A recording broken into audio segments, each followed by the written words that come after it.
ठीक है, आज प्रार्थना श्लोक कोई लेंगे?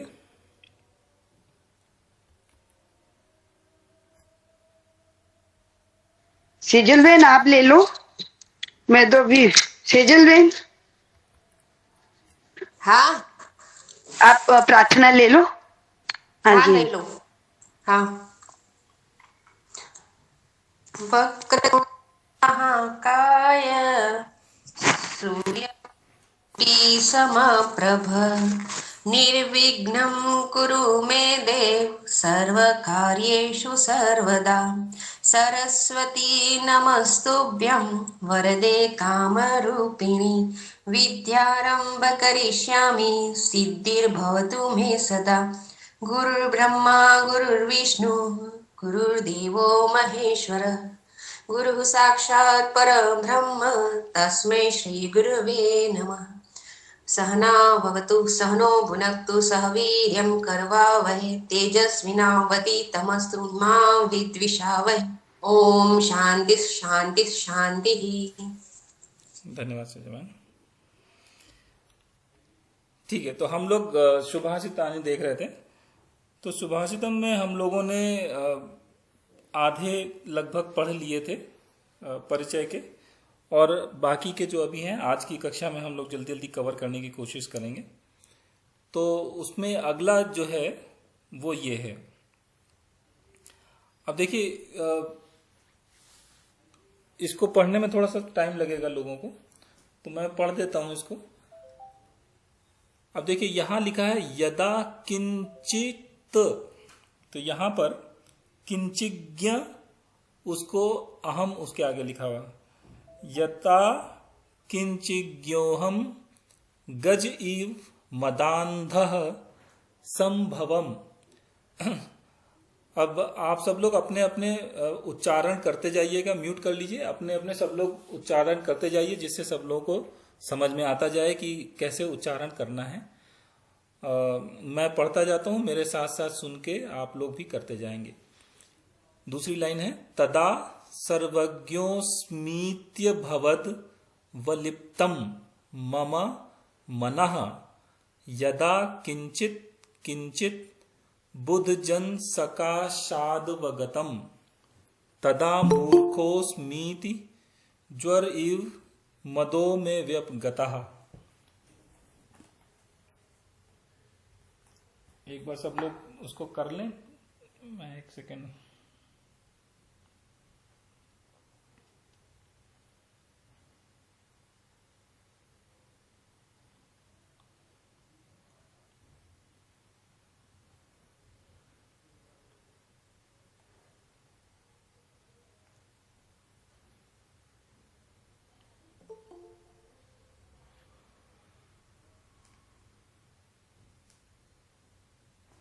हाँ, तो अब देखिए यहां पर जब हम इसके पद विग्रह करेंगे तो हमारा जो पद विभाग है उसको हम देखते हैं। अन्वय क्रम जब भी हम करेंगे तो अन्वयार्थ के लिए, मतलब उसके अर्थ निकालने के लिए सबसे पहले शब्दों को एक एक पहचानना आना चाहिए, तोड़ना आना चाहिए, कहाँ संधि लग रही है, कहाँ क्या है वो हमको पता होना चाहिए। उस हिसाब से जब हम इसको अलग अलग बनाएंगे, इसके शब्द लिखेंगे, तो देखिए ऐसे लिखा जाएगा ये। इसमें यदा, फिर किंचित, फिर ज्ञा लिखा हुआ है वो ज्ञ हो जाएगा। जैसा आपको बताया था कि जब भी ओ होता है, ज्ञो लिखा हुआ है, उसमें वो ओ जो है वो विसर्ग बन जाता है। तो किंचित ज्ञ अहम गजः इव मदांधः संभवम तदा सर्वज्ञो। अब देखिए यहां पे सर्वज्ञो लिखा हुआ है तो ये फिर विसर्ग बन जाएगा, ओ जो है विसर्ग बन जाएगा, तो हो जाएगा सर्वज्ञः अस्मि इति। यहां पर त्या जो लिखा हुआ है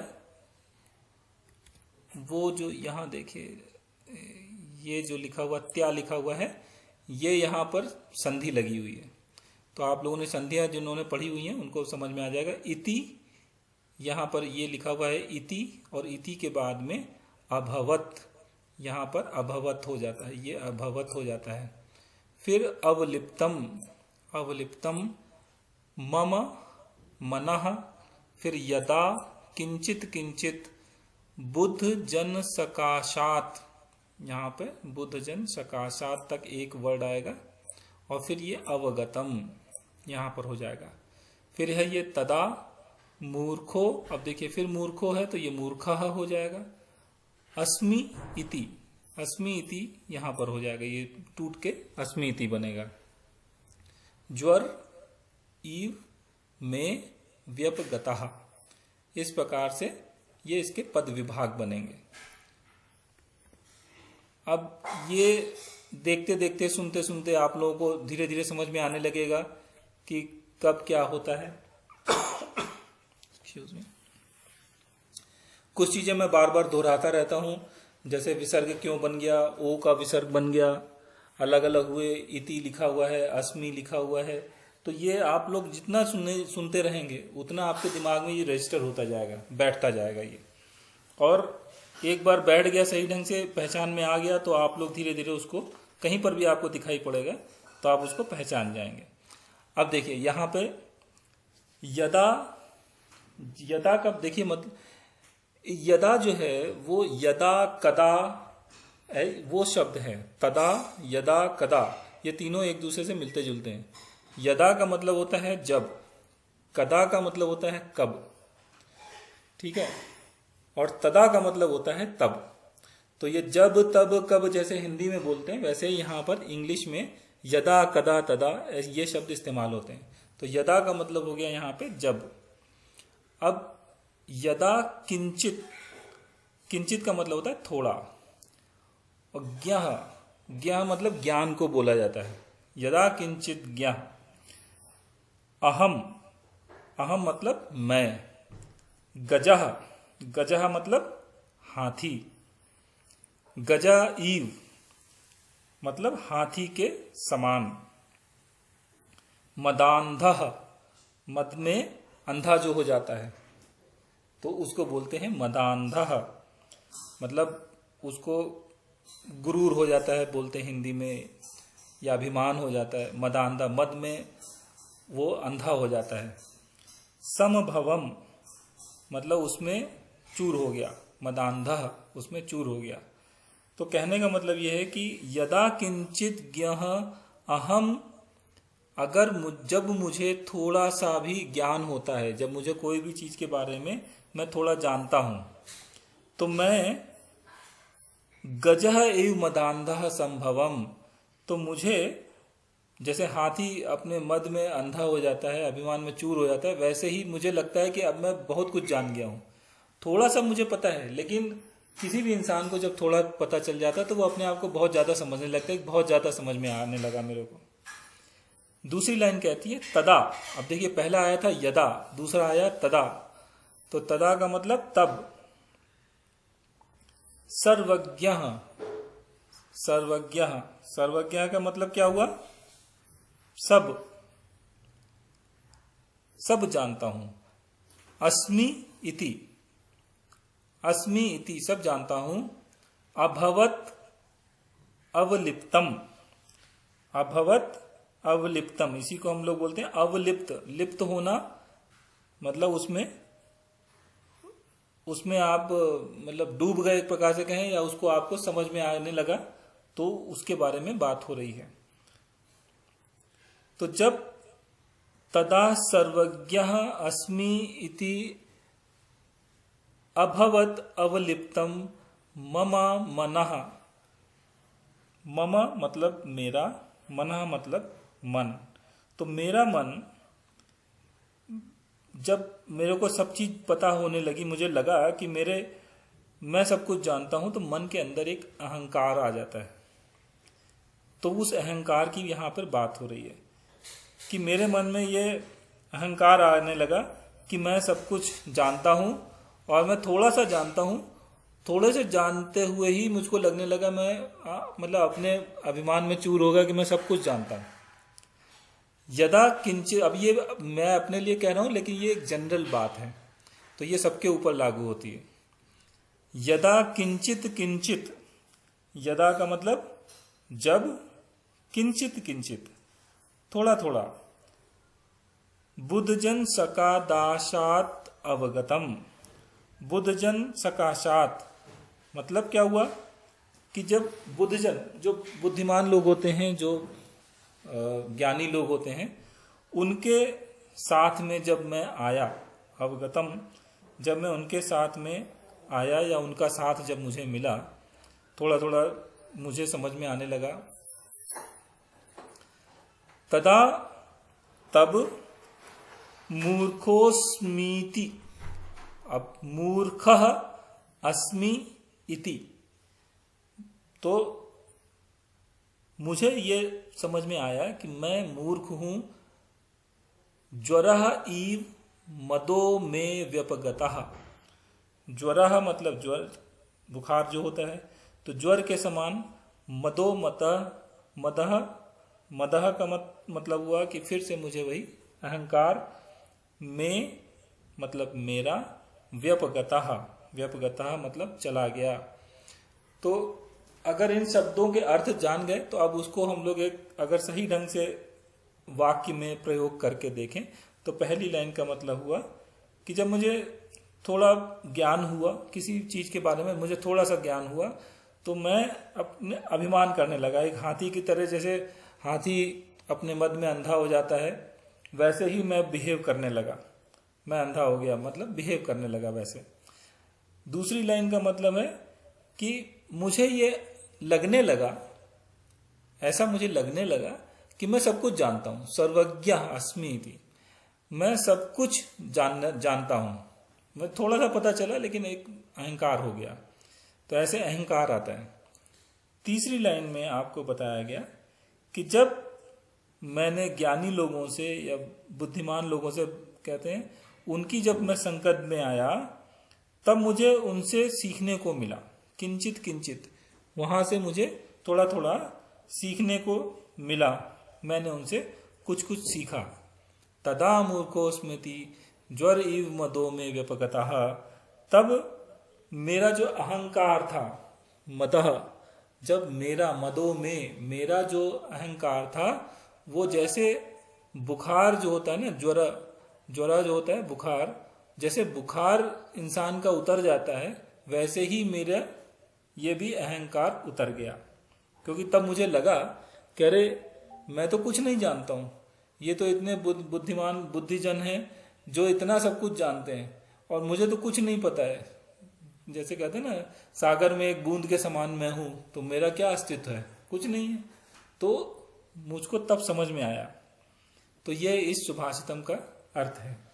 तो ये कहने का मतलब ये है कि लोगों को थोड़ा सा समझ में कुछ आ जाए, ज्ञान हो जाए, तो अपने ऊपर अभिमान नहीं करना चाहिए और साधारण नॉर्मल बिहेव करना चाहिए, सीखने की इच्छा रखनी चाहिए और आगे बढ़ना चाहिए।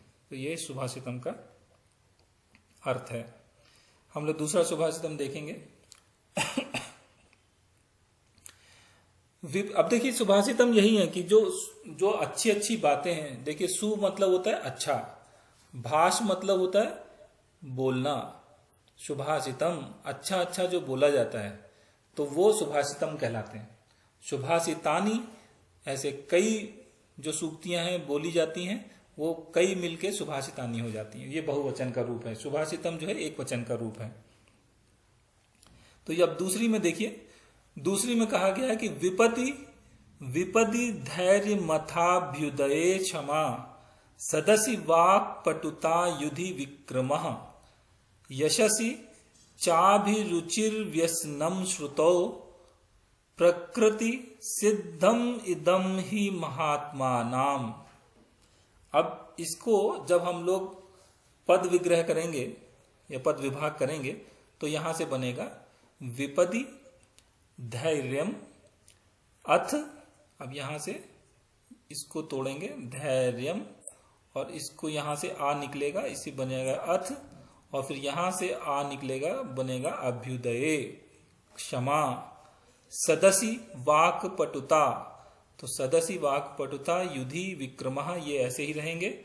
यशसी, यशस्वी के बाद देखिए यहाँ पे चा आया है, चा अलग है, उसके बाद में आ यहाँ से निकल के आएगा अभिरुचि ही। अब ये अभिरुचि ही चला जाएगा और फिर बनेगा व्यसनम।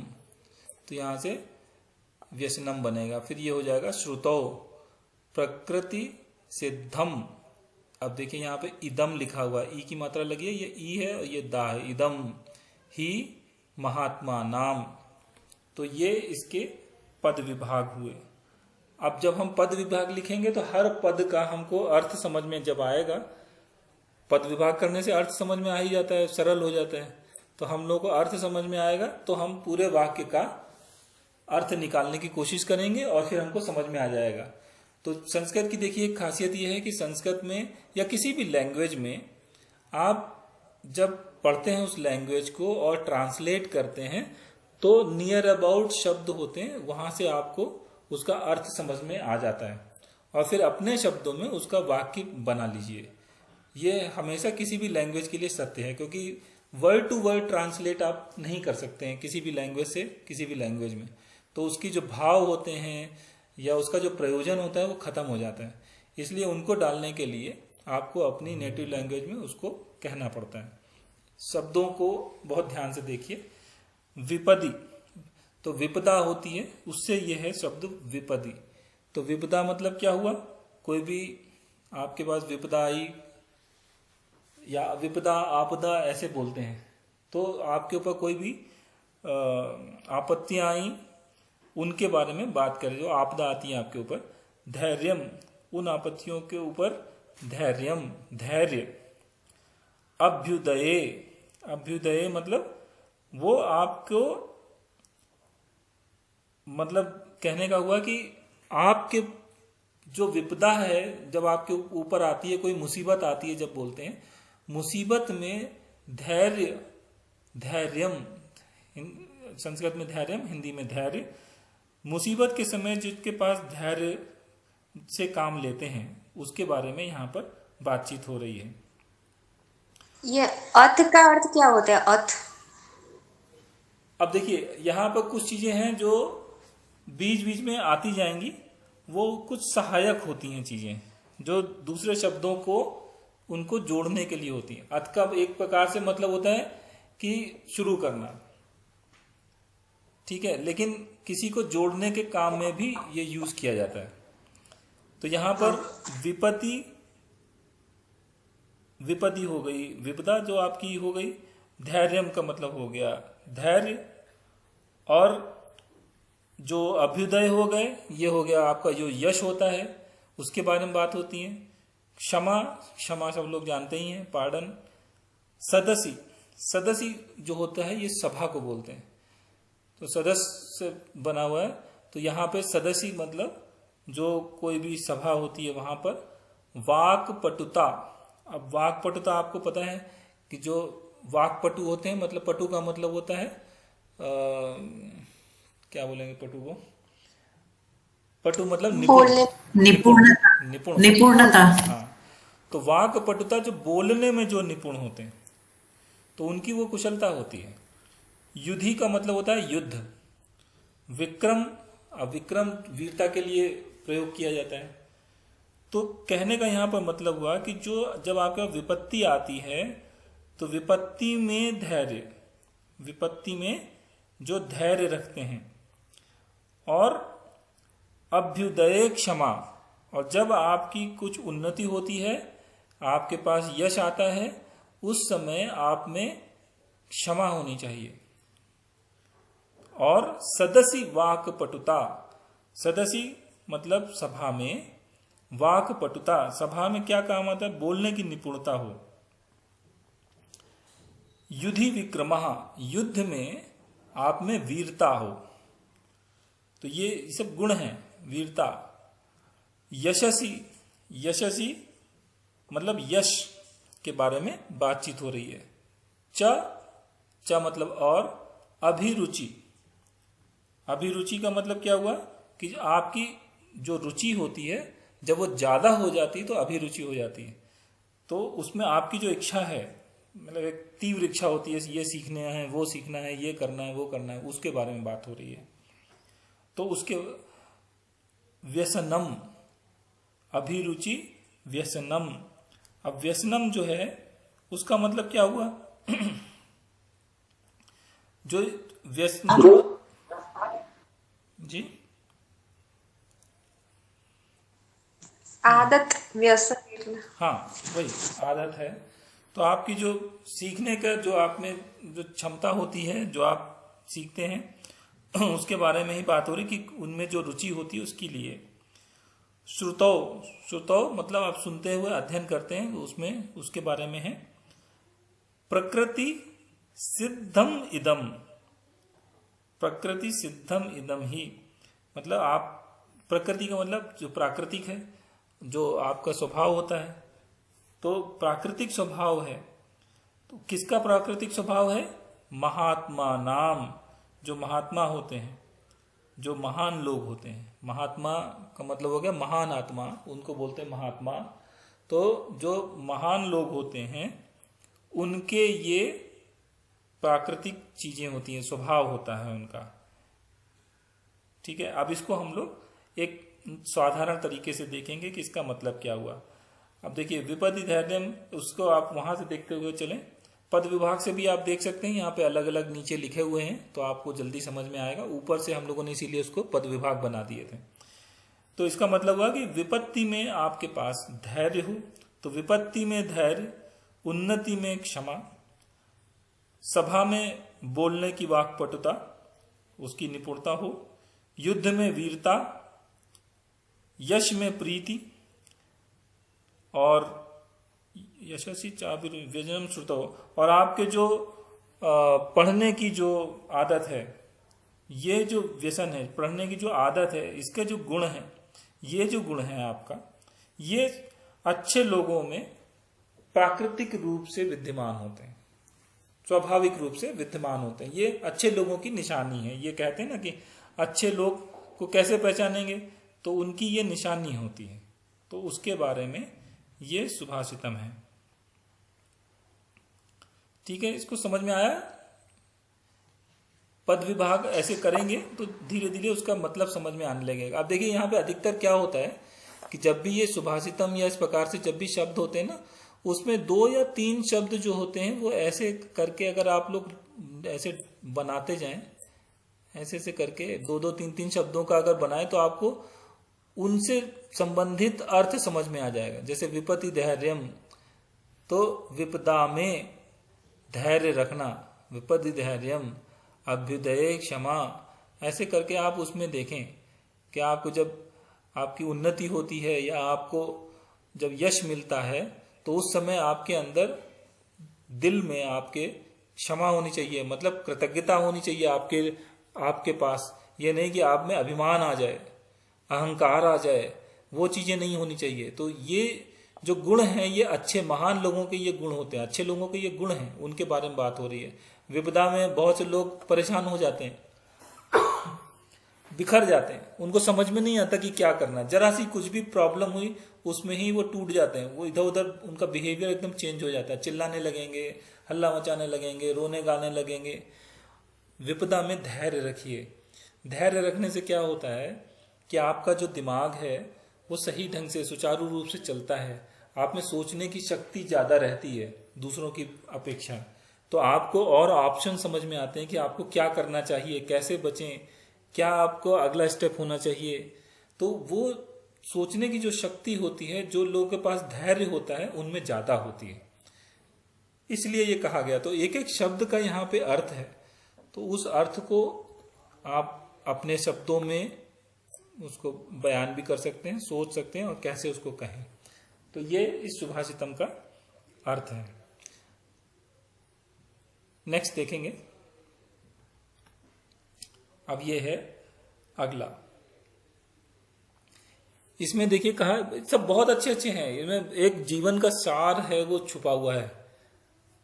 रत्नैर महाब्धे तुषुर्ण देवा न भेजिरे भीम विषेण भीतिम सुधाम विना न प्रययुर्विरामम न निश्चिता। अब यहाँ पे ता के बाद देखिए एक रा ऊपर लगा हुआ है तो हो जाएगा निश्चितार्थात विरमन्ति धीराः। अब ये कुछ शब्द होंगे जो आपको जब आप गीता पढ़ेंगे या ऐसे पढ़ेंगे, रामायण पढ़ेंगे, उनमें ये शब्द बहुत यूज होते हैं। तो वहां जब आप कभी ऐसे सुभाषित हम देखेंगे तो आपको अचानक रिकॉल होगा कि अरे मैंने पढ़ा है, गीता में पढ़ा है ये। तो अब इनको हम लोग अलग अलग करेंगे।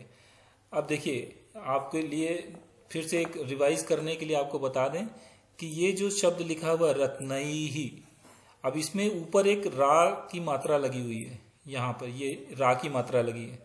अधिकतर ये जो रा की मात्रा है ये विसर्ग बनती है, विसर्ग चेंज होकर रा बन जाता है ऊपर।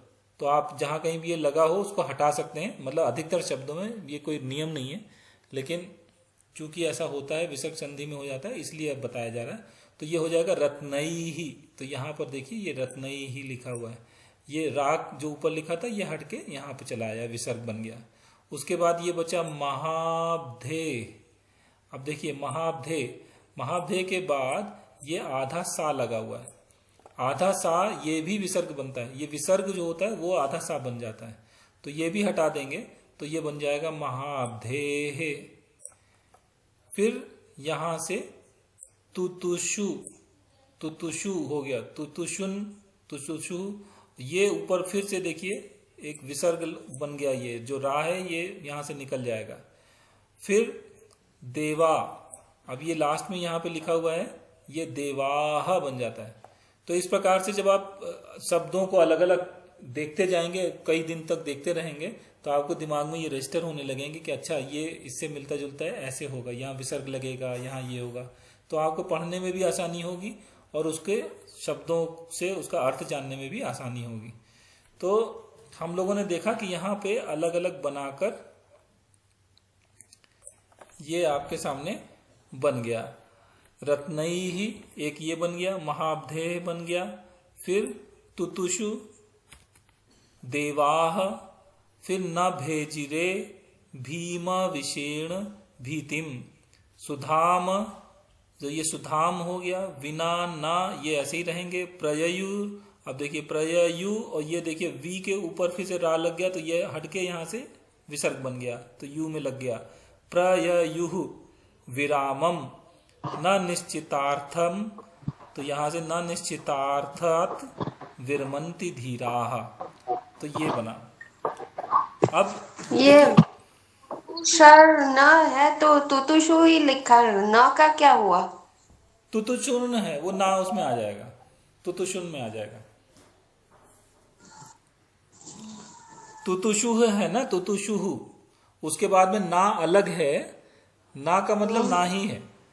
वो जो साधारण ना होता है ना, हम लोग कहते हैं नहीं मुझे ये नहीं खाना है ना, ऐसे बोलते हैं, वो ही वाला ना है। तो उसके ऊपर रेफ है तो उसका ह नहीं होगा, तुतुषुहु नहीं होगा? तुतुशुहु में चला जाएगा, वही तुतुशु में, यहाँ पे तुतुशुहु हो जाएगा, वही बताया ना आपको, तुतुशु हो जाएगा ये, और ना ना ही रहेगा। हाँ ठीक है। तो उसके बाद अब इसके हम अर्थ को देखेंगे। अर्थ में देखिए लिखा है रत्नैहि।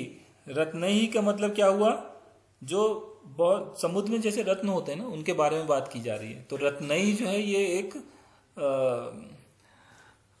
बहुवचन का शब्द हो गया, ठीक है। रत्नैहि महाब्धेः, महाब्धेः का क्या मतलब हुआ कि जो रत्नैहि महाब्धेः तुतुषः न देवाः, जो समुद्र में जैसे, अब देखिए एक कहानी तो आप सब लोगों को पता ही है कि एक समुद्र मंथन हुआ था, उसमें देवों और असुरों ने मिलकर समुद्र मंथन किया था। उस समुद्र मंथन से बहुत सारे रत्न निकले, बहुत सारी चीजें निकली उसके अंदर से। तो वो उस समय की बात हो रही है। तो उस समय जो वो रत्न निकले थे तो वो समुद्र मंथन में निकले थे। वो रत्न जब निकले तो जो देवता थे या जो भी थे वो लोग उससे संतुष्ट नहीं हुए। तो ये पहली लाइन जो है उसको बताती है। अब इस बैकग्राउंड उसका ये है। अब इसमें कैसे कहा जा रहा है वो आप लोगों को देखना है। रत्नैहि महाब्धेः तुतुषः न देवाः। अब इसका मतलब ये हुआ कि अमृत के लिए जब उन लोगों ने समुद्र मंथन किया तो वे जो रत्न निकले उससे, चूंकि उनका ध्येय नहीं था रत्न लेना, इसलिए अमृत पाने के खोज में वो लगे हुए थे। तो जब जो भी चीजें निकल रही थी उस ठीक थी, निकल आई, कोई न किसी ने ले लिया, लेकिन उससे वो संतुष्ट नहीं हुए। न भेजिरे भीम विषेण। अब देखिए भीम विषेण, यहाँ पे विष की बात हो रही है। अब यहाँ पे भीम विषेण मतलब भीम का मतलब हो गया बहुत विशाल, बहुत बड़ा, तो भयंकर विष की बात हो रही है यहां पर। भीतिम, भीत का मतलब होता है डरना। तो जब उसके अंदर से जहर निकला, भयंकर विष निकला, तो उससे भी वो लोग नहीं डरे। रत्न जब निकले तो उससे वो खुश नहीं हुए, और उसके अंदर से जब भयंकर विष निकला उससे भी वो भयभीत नहीं हुए। सुधाम विना न प्रयुर विरामम। तो सुधाम मतलब अब सुधा वही अमृत हो गया, अमृत के बिना, सुधाम बिना, विरामम न प्रययु, विराम मतलब रुकना, प्रययु रुके ही नहीं। तो समुद्र जब तक अमृत नहीं निकलेगा उनको रुकना नहीं था, तो वो लगे रहे सब लोग उसी को मथने में, समुद्र मंथन में। न निश्चितार्थात विरमंति धीराः। न निश्चितार्थात, इसका मतलब क्या हुआ कि जब तक, विरमंति मतलब भूल जाना, मतलब छोड़ देना। धीराः, जो धीर पुरुष होते हैं, जो वीर होते हैं या धैर्य जिनमें होता है उनको बोलते हैं धीराः।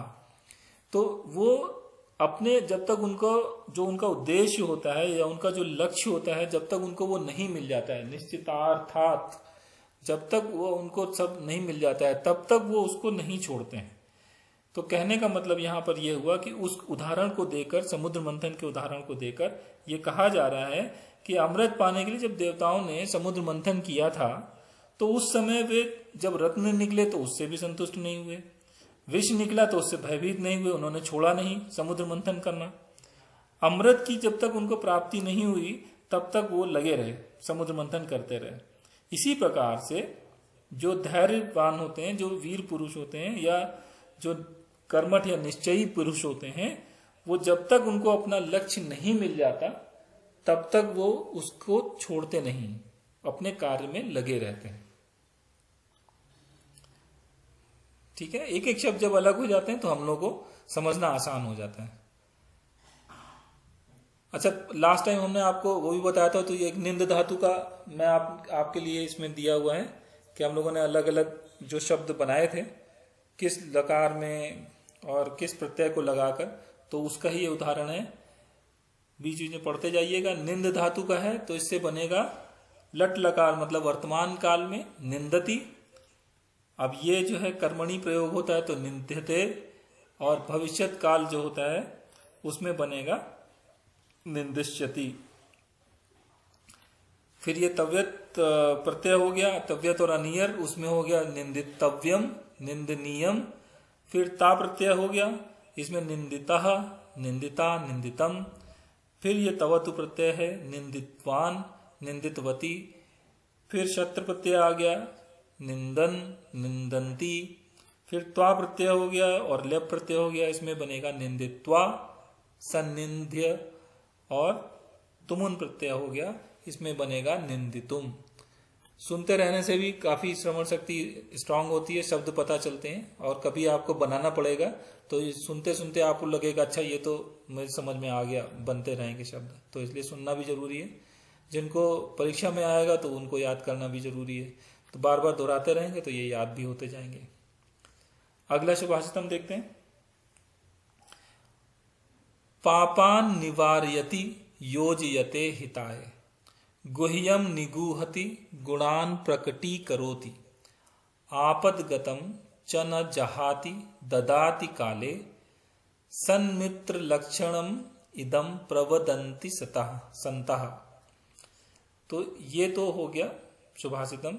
अब इसको हम लोग जब अलग अलग करेंगे तो ये बन जाएगा पापात, यहां से बनेगा पापात, फिर ये बनेगा निवारयति, योजयते हिताय, ये ऐसे ही रहेगा। गुह्यम ऐसे ही रहेगा। निगूहति गुणान प्रकटी करोति, आपत गतम, तो ये हो गया आपत आपद गतम च न जहाति ददाति काले सन्मित्र लक्षणम इदम प्रवदंति संतः।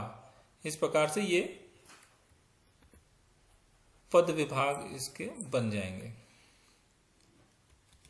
ठीक है, अब इसको हम लोग पढ़ेंगे तो कैसे है, तो पापात निवारयति, निवारयति मतलब उससे छूटता है या उसको निवारण करता है, उससे बचाता है। पापात मतलब पापों से बचाता है।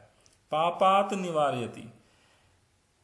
योजयते हिताय, योजयते का मतलब होता है जोड़ना या उसमें लगाना।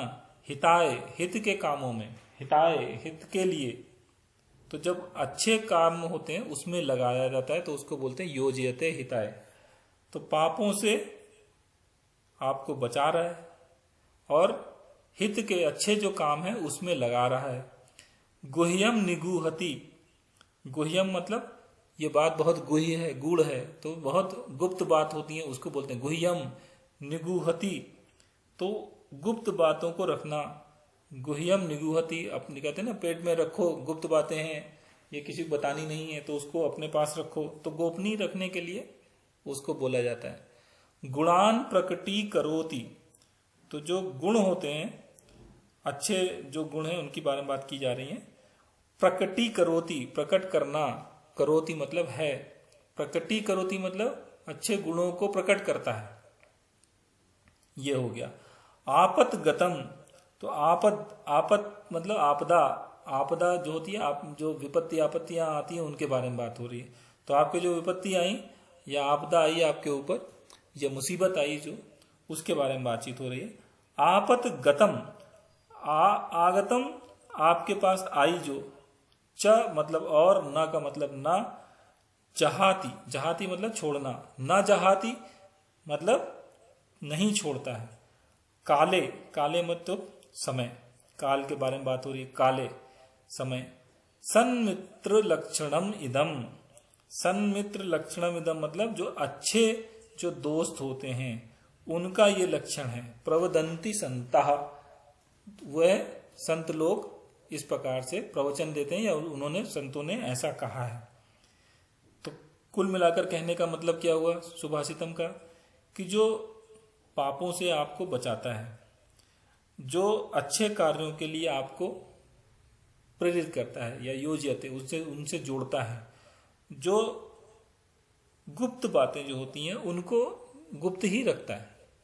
गुणान प्रकटी करोति, और जो आपके गुण हैं, जो आपके पास गुण है, गुण मतलब एक गुण बात नहीं हो रही, गुणों की बात हो रही। गुणान कई गुण हैं उनकी बात हो रही। गुणों को जो प्रकट करता है, आपके गुणों को प्रकट कर रहा है, आपकी बात हो रही है। आपके गुणों को जो प्रकट करता है, उनको जो बढ़ाता है। आपद गतम, आपद गतम चा, और जब भी कभी कोई विपदा आती है, कोई मुसीबत आती है, च न जहाती ददाती काले, तो जहाती मतलब छोड़ता नहीं है, ददाती कभी जब इस प्रकार से विपदा का समय आता है, ददाती काले न जहाती, और विपदा आने पर, आप मुसीबत आने पर आपको नहीं छोड़ता है। सन्मित्र लक्षणम इदम प्रवदंती संतः, यह जो है ऐसे कठिन समय में जो आपके पास रहने वाले लोग हैं, ऐसे जो मित्र होते हैं, जो सही अच्छा सच्चा मित्र होता है, वह आपके साथ रहता है, यही उसका लक्षण है, ऐसा संत कहते हैं। तो संत कह रही है बड़े बूढ़े हैं उनके बारे में बात कर रहे हैं, तो ऐसे बड़े बूढ़े कहते हैं या ऐसे संत लोग या सज्जन लोगों ने ऐसा कहा है, ये इसका अर्थ हुआ।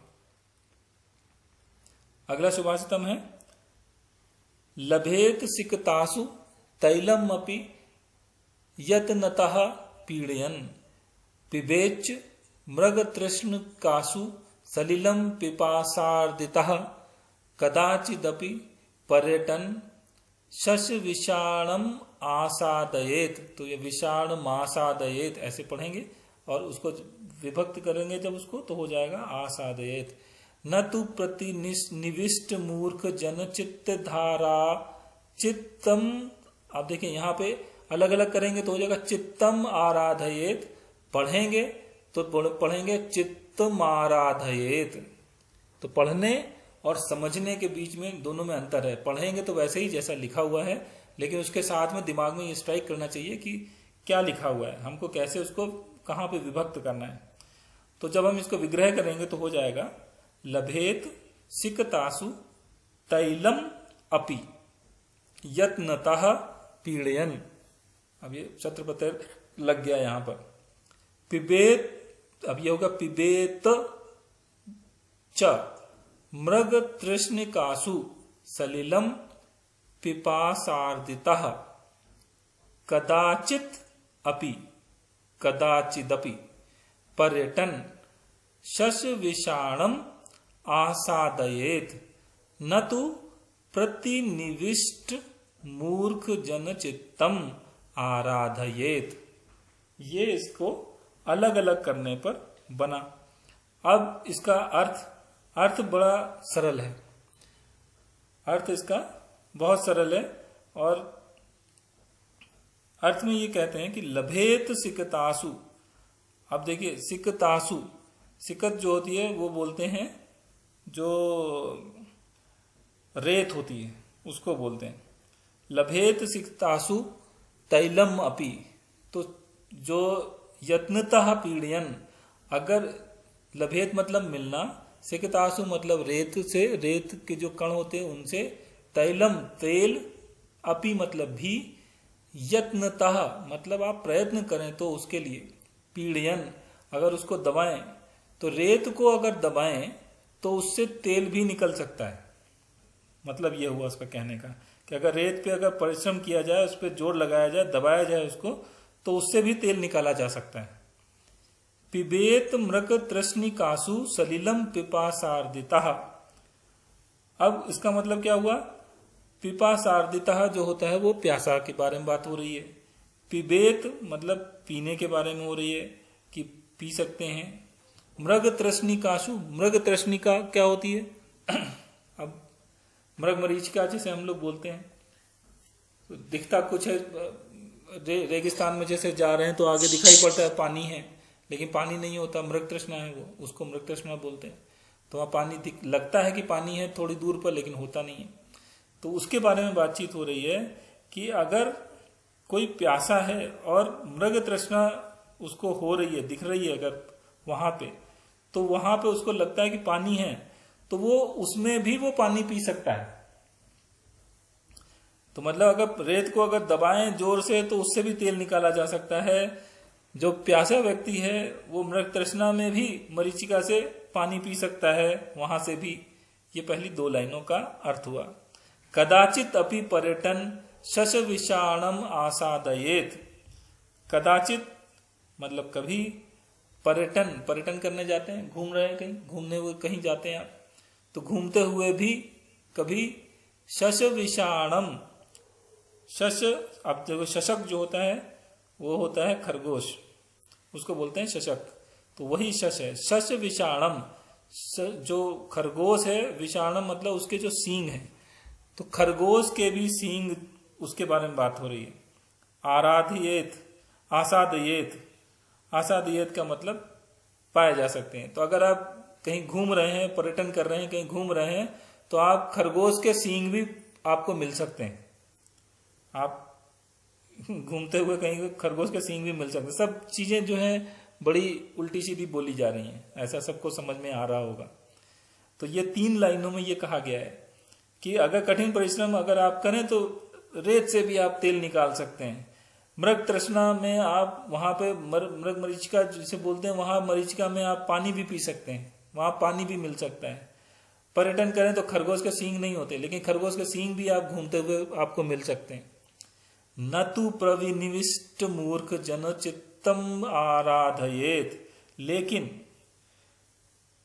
मूर्ख मनुष्य जो होते हैं, प्रविनिष्ट, प्रतिनिविष्ट मूर्ख जन, तो जो हठी हैं, जो मतलब मूर्ख हैं, जो समझते नहीं हैं, अपना हट ज्यादा करते हैं, जिद पे अड़े रहते हैं, उनको आप अगर समझाएंगे कि ये मत करो, वो मत करो, उनको अगर आप कुछ समझाएंगे, तो ऐसे जो मनुष्य होते हैं उनको आप समझा नहीं सकते हैं, उनको आप प्रसन्न नहीं कर सकते, वो हमेशा दुखी रहेंगे, आपकी बात मानेंगे ही नहीं। हर काम हो सकता है जो असंभव है, कहने का मतलब ये है, लेकिन उनको प्रसन्न करना असंभव है। असंभव काम करना संभव है, लेकिन इन लोगों को इनका मनोरंजन करना या इनको समझाना असंभव है। तो ये सुभाषितम का अर्थ है।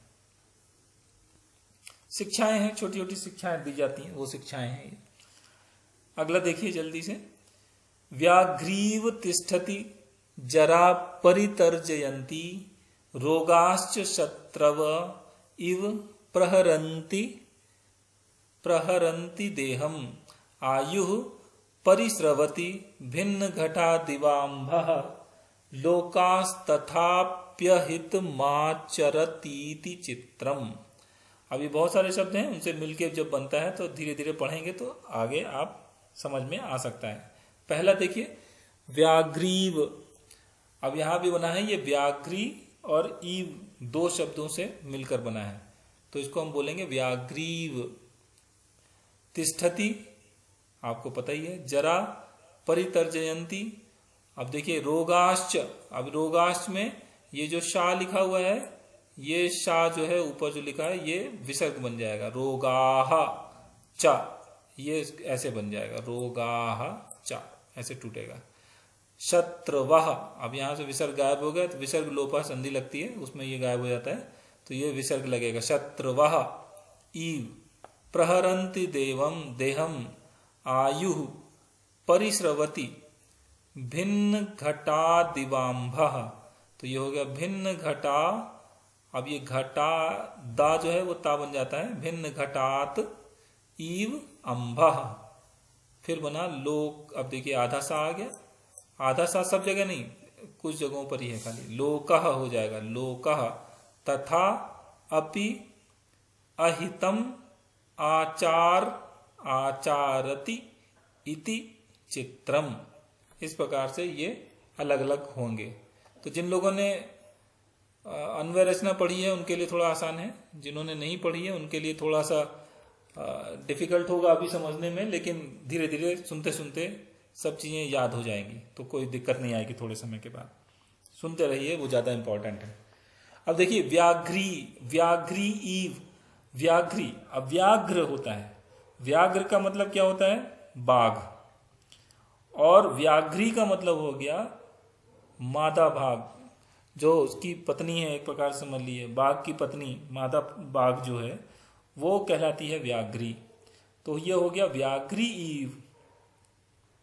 तो मतलब हो गया जो बाघ है या बाघिनी जिसे हिंदी में बोल सकते हैं, तिष्ठति खड़ी है, जरा मतलब होता है बुढ़ापा, जरा मतलब होता है बुढ़ापा। परितर्जयंती, तिष्ठति परितर्जयंती मतलब डराती हुई। रोगाह मतलब रोगों के बारे में बात हो रही है, चा मतलब और, शत्रवह मतलब शत्रु, तो शत्रुओं के समान, शत्रुवह मतलब शत्रुओं के समान। प्रहरंती, प्रहरंती का मतलब हुआ कि प्रहार करना। देहम कहाँ पर, देह पर, शरीर पर। आयु जो आपकी आयु है उसके बारे में बात हो रही है। परिस्रवती मतलब जो कहते हैं ना, स्रवती निकलती है, बहती है, धीरे धीरे निकल रही है, घट रही है, तो बहती जाती है। भिन्न घटात, अब घट होता है वो होता है घड़ा, भिन्न हो गया मतलब टूट गया, तो जिस प्रकार से छेद हो जाता है, टूट जाता है, चटक जाता है, उसको बोलते हैं। तो भिन्न घटात, यहाँ पंचमी लग गई, पंचमी विभक्ति।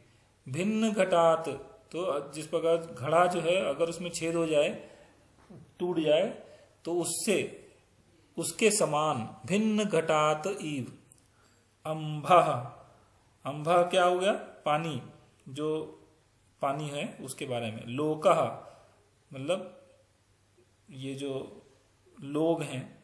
तथा अपि अहितम, अहितम आपको पता ही है कि जो अहित करना है उसके बारे में बात हो रही है।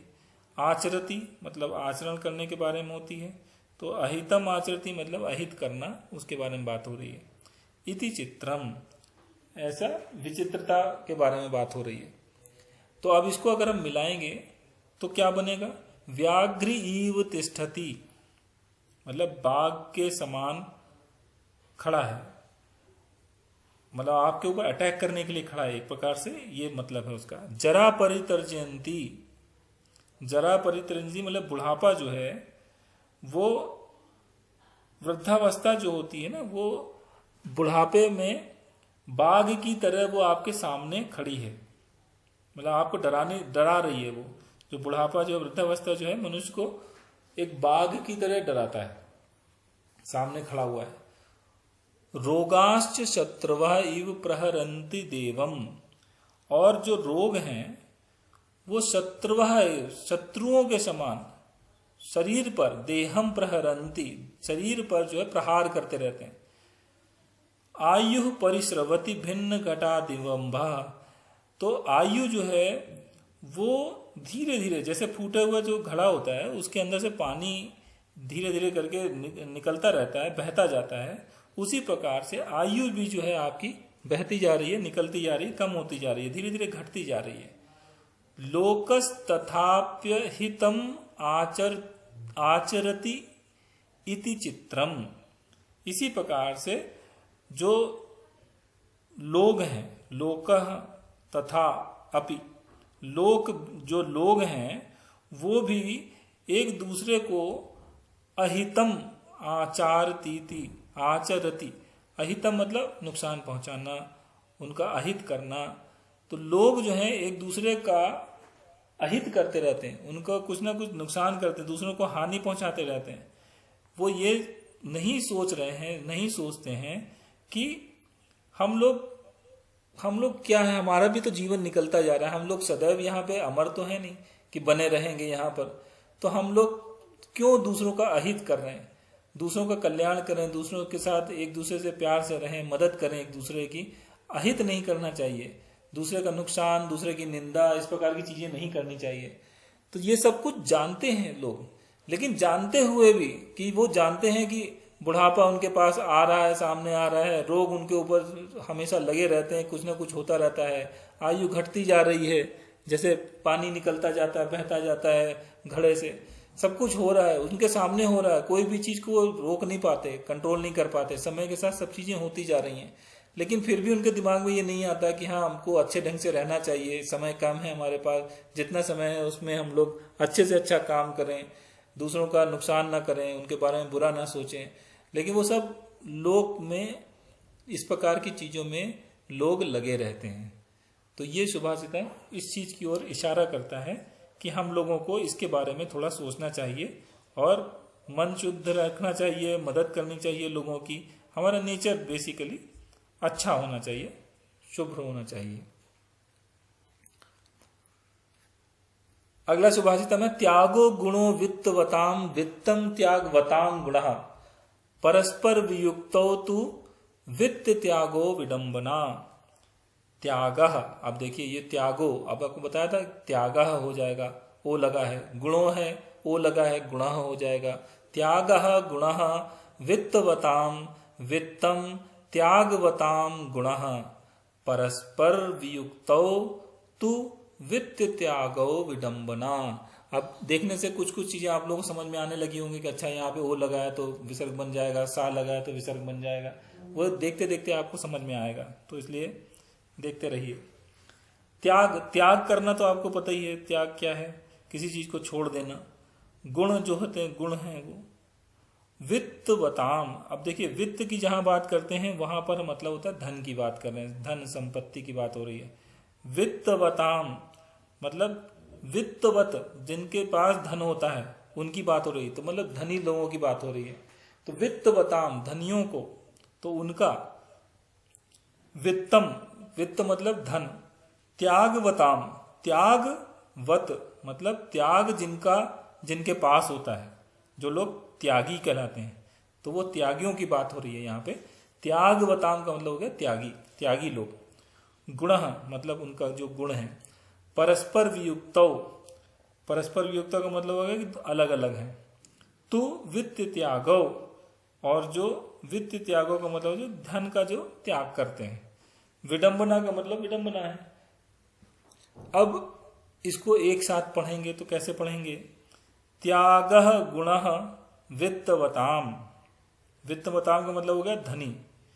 तो जो धनवान व्यक्ति है अगर वह त्याग करता है, त्यागः गुणः वित्तवताम, अगर त्याग गुण है धनियों का, मतलब जो धनी है अगर वो त्याग करते हैं, वित्तम त्यागवताम गुणः, त्यागवताम मतलब जो त्यागी हैं, और त्यागी जो है वो धन का, अगर उसके पास धन है तो ये उसका गुण कहलाता है।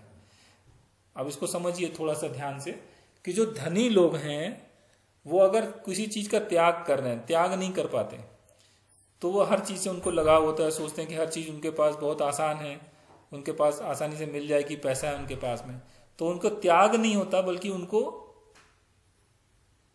उनको मतलब ये लगता है कि ये सब चीजें हमको मिल जाएंगी, उनसे लगाव ज्यादा होता है, त्याग नहीं कर पाते। तो अगर किसी धनिक के पास में त्याग करने की क्षमता है, वो त्याग करता है, तो ये उसका गुण कहलाता है। इसी प्रकार से जो त्यागी है, जिसने सब कुछ त्याग दिया है, अगर उसके पास धन है, सब कुछ त्याग दिया, उससे मतलब उसका वो धन से लगाव नहीं है, लेकिन फिर भी उसके पास धन है, तो यह उसका गुण है। तो धनवान व्यक्तियों में अगर त्याग है तो, और जो त्यागी लोग हैं वो अगर धनी हैं, तो ये उसकी बात हुई। परस्पर वियुक्तो तु, ये जो आपस में, ये मतलब ये तो उनकी विशेषता हो गई कि उन लोगों के पास जो अपोजिट चीजें हैं वो उनके पास अगर हैं तो ये उनकी विशेषता हो गई, जबकि वो अंदर से वैसे ही हैं जैसे वो होने चाहिए अपने नाम के अनुसार। अब यहां पर कहते हैं कि परस्पर वियुक्तो तु वित्त त्यागो विदंबना, मतलब यह हुआ कि धन और जो त्याग है ये दोनों आपस में मेल नहीं खाते हैं। अगर कोई त्यागी होगा तो उसके पास धन नहीं होगा, अगर वो धनी होगा तो वो त्याग नहीं कर पाएगा।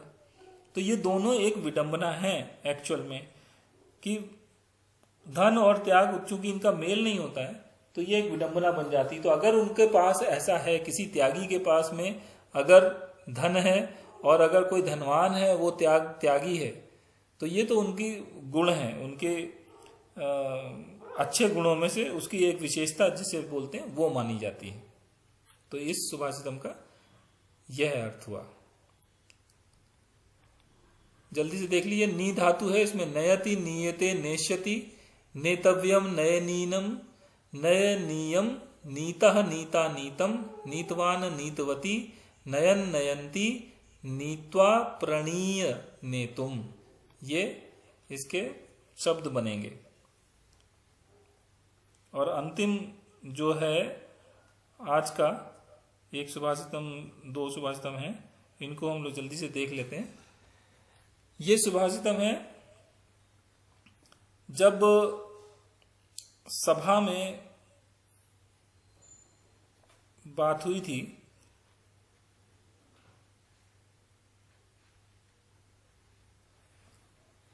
न सा सभा यत्र न सन्ति वृद्धाः वृद्धा न ते ये न वदन्ति धर्मम धर्मो न वै यत्र च नास्ति सत्यम सत्यम न तद्यच्छ लनानुविद्धम। अब देखिए, न सा सभा, अब सा बोलते हैं स्त्रीलिंग का शब्द है वह के बारे में, सभा आप जानते ही हैं सभा क्या है। तो न सा सभा यत्र न संति वृद्धा, यत्र मतलब जहां पर, जहां, वृद्धा वृद्ध जो हैं जहां नहीं होते हैं वह सभा नहीं होती। न सा सभा यत्र न संति वृद्धाः, वह सभा जहां पे बड़े बूढ़े ना हो वह सभा नहीं कहलाती है। इसका ये अर्थ हुआ। वृद्धा न ते ये न वदन्ति धर्मम, और वृद्ध वे बड़े बूढ़े, वो बड़े बूढ़े नहीं हैं अगर वे धर्म नहीं बताते हैं। न वदन्ति धर्मम, अगर धर्म को वो नहीं बताते हैं लोगों को कि धर्म क्या है, कैसे आचरण करना चाहिए, क्या करना चाहिए, क्या नहीं करना चाहिए, क्या सही है, क्या गलत, अगर वो इस बारे में नहीं बताते तो वो वृद्ध कहलाने योग्य नहीं है। वो शरीर से वृद्ध हो गए होंगे लेकिन उनको वृद्ध नहीं माना जाता। धर्मो न वै यत्र न चा नास्ति सत्यम, और जो धर्म है वह धर्म नहीं हो सकता अगर वो सत्य नहीं है। मतलब अगर वो सत्य नहीं बताता है, सच नहीं बताता है, तो वो धर्म नहीं होता है। तो धर्म की परिभाषा ही यही है कि सही चीजें बताए, सच बताए, सही रास्ता बताए। सत्यम न तथ्य छल नानुविद्धम। छल नानुविद्धम मतलब छल, छल का होता है आप किसी से छल कर दिया, धोखा कर दिया। छलनानुविद्धम, छल से युक्त। न सत्यम, सत्य नहीं है। तो कहने का मतलब ये हुआ कि वह सत्य जिसमें छल ना हो, अगर उसमें छल है तो वो सत्य नहीं है। तो वे सभा नहीं कहलाती हैं जहां पे बड़े बुजुर्ग ना हो। वे बड़े बुजुर्ग नहीं है जो धर्म के बारे में नहीं बताते हैं, और वह धर्म नहीं होता जो सत्य नहीं बताता, जिसमें सत्य ना हो, और वह सत्य नहीं होता जिसमें छल कपट हो। ये इस सुभाषितम का अर्थ हुआ। ये उसके पद विभाग हैं। और आज का ये जो है लास्ट सुभाषितम है। गुणायन्ते दोषाः सुजन वदने दुर्जन मुखे, गुणा दोषायन्ते तदिदम अपि नो विस्मय पदम, महामेघः क्षारं पिबति कुरुते वारि मधुरम, फणी क्षीरम पीत्वा वमति गर्लम दुःसहतरम। अब इसका गुणायन्ते, गुणायन्ते मतलब गुण के बारे में बात हो रही है। तो गुणायन्ते जिनमें जो गुण है, तो गुणायन्ते अच्छे जो गुण होते हैं उनके बारे में गुणा बात हो रही है। दोषाह जो दोष होते हैं उनके बारे में बात हो रही है। सुजन वदने, सुजन वदने मतलब सुजन वदने, सु मतलब अच्छे, जन मतलब लोग, सुजन वदने।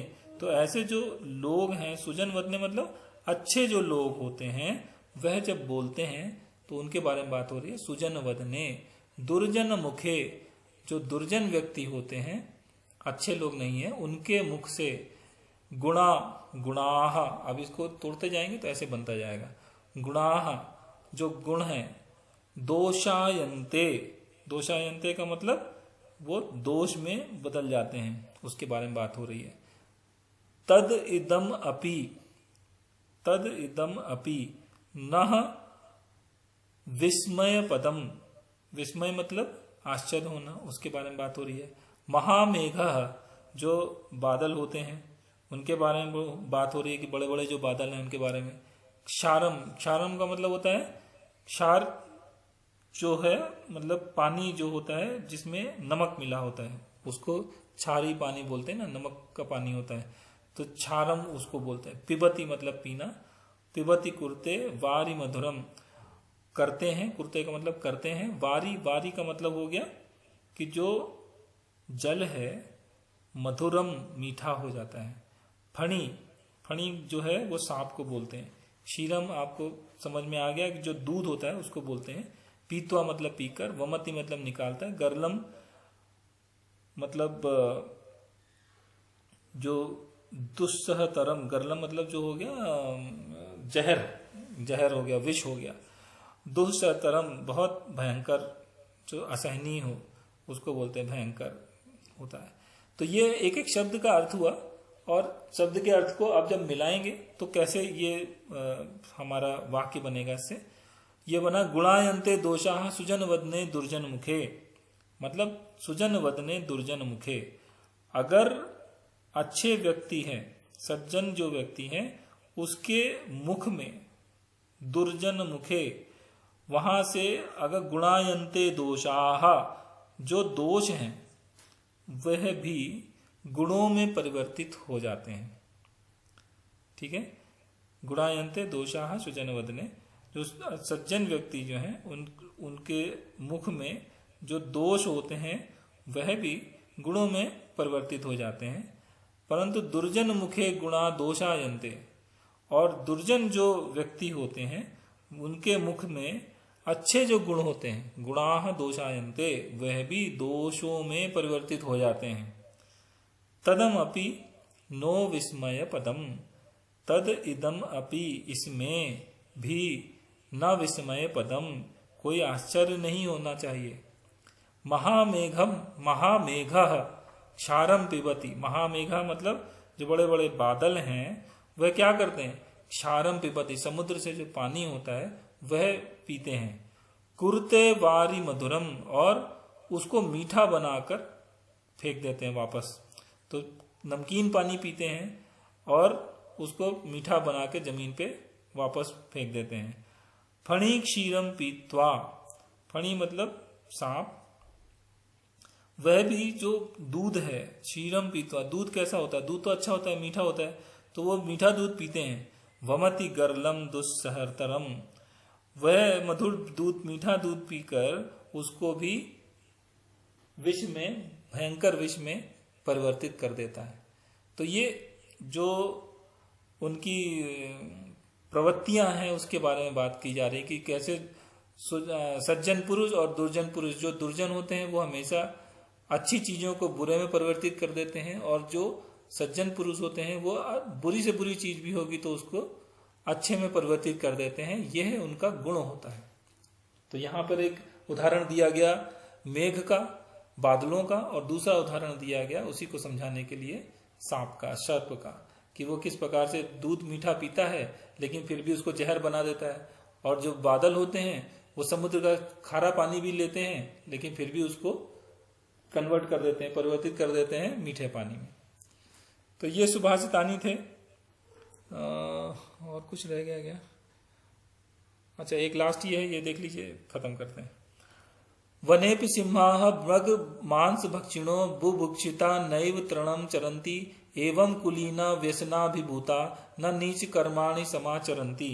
मतलब ये हुआ कि अब इसका वो देख लिए पद विभाग, वने अपि मतलब जंगल में, तो जंगल में सिंहा, सिंहा मतलब शेर, मृग भास मांस भक्षिणः, मृग मांस, मृग कहते हैं जानवर को, मृग जानवर का जो मांस होता है उसको जब भूख लगती है शेर को, बुभुक्षिता, बुभुक्षिता मतलब भूख लगना, न एव नहीं खाता, तृणम चरंती, तृणम मतलब घास। तो मतलब अगर जंगल का जो राजा है, शेर है, जब उसको भूख लगती है और उसको खाने के लिए, मान लिए भूख लगने पर जो वहां के जो जानवर हैं उनको ही मार के खाता है, लेकिन उनको भूख लगती है अगर, तो वो घास नहीं खाने लगता भूख लगने पर। एवं कुलीना व्यसनाभिभूता न नीच कर्माणि समाचरंती। इसी प्रकार से जो कुलीन जो लोग होते हैं, उच्च कुल में जो लोग जन्म लेते हैं उनको कुलीन बोलते हैं। तो उत्तम कुल में जन्मे जो लोग होते हैं, व्यसनाभिभूता, अगर वो अपने कोई भी विपत्ति आती है वैसे कार्यों में, विपदा में, उसमें अगर वो फंसते हैं तो वो नीच कर्म नहीं करने लगते हैं, वो दुष्कर्म नहीं करते हैं। तो उसके बारे में बात हो रही है कि ये उनके गुण होते हैं। जैसे एक शेर होता है, वो भूख लगने पर मांस ही खाता है, मांस का ही भक्षण करता है, वो घास नहीं खाने लगता कि मजबूरी है, नहीं मिल रहा कुछ खाने के लिए तो घास खाने लगे, घास नहीं खाता। ऐसे ही जो सज्जन और जो उच्च कुल के जो लोग होते हैं उनका ये होता है कि उनके पास अगर विपत्ति आती है तो वो नीच कर्म नहीं करते हैं, वो अपनी मर्यादा में रहते हैं। ये उसका मतलब हुआ। ठीक है, तो ये हमारा आज का था। तो सारे इसमें आपके सुभाषितम अभी हो गए हैं आप लोगों के परिचय की कक्षा के, वो आप लोग देख लीजिएगा, एक बार फिर से दोहरा लीजिएगा। सब सरल लगने चाहिए मेरे ख्याल में कोई ऐसे कठिन पद नहीं थे जो आपको समझ में ना आए। कोई किसी का प्रश्न हो तो पूछ सकते हैं, वरना प्रार्थना श्लोक ले लीजिए।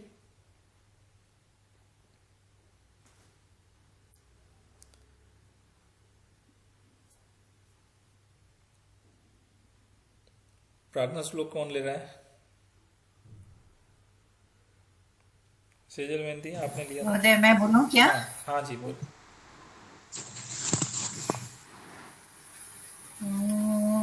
सर्वे भवन्तु सुखिनः, सर्वे सन्तु निरामयाः, सर्वे भद्राणि पश्यन्तु, मा कश्चित् दुःखभाग् भवेत्।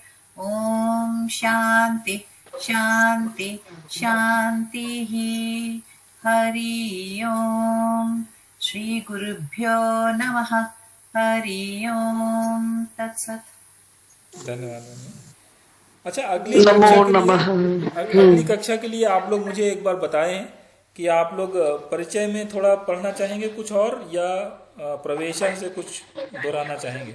नहीं, परिचय में ही पढ़ना, विशेष विशेषण बहुत स्पष्ट नहीं हुआ है तो वो पढ़ना चाहेंगे और ज्यादा अच्छे से। अच्छा, तो विशेष जी, विशेषण में और मैं क्या? अभी, हाँ जी हाँ जी, ट्रेन में बैठी हूँ ना तो आवाज बहुत आ रही है इसलिए म्यूट पे जाती हूँ, मैं म्यूट कर लीजिए। नहीं नहीं, कोई बात नहीं। जी। और किसी को कुछ और करना हो तो अगले के लिए मुझे बता दीजिए, नहीं तो ग्रुप में पोस्ट कर दीजिएगा तो मैं उसको ले लूंगा, कवर कर लेंगे अगली बार। ठीक है। और किसी को अगर कोई डाउट रह गया हो किसी का प्रवेशा में या परिचय में, तो वो हमको पोस्ट कर दें ग्रुप में, हम लोग अगली कक्षा में वो ले लेंगे। ठीक है, धन्यवाद, शुभ हाँ रात्रि। जी, करेंगे। शुभ रात्रि, नमो नमः।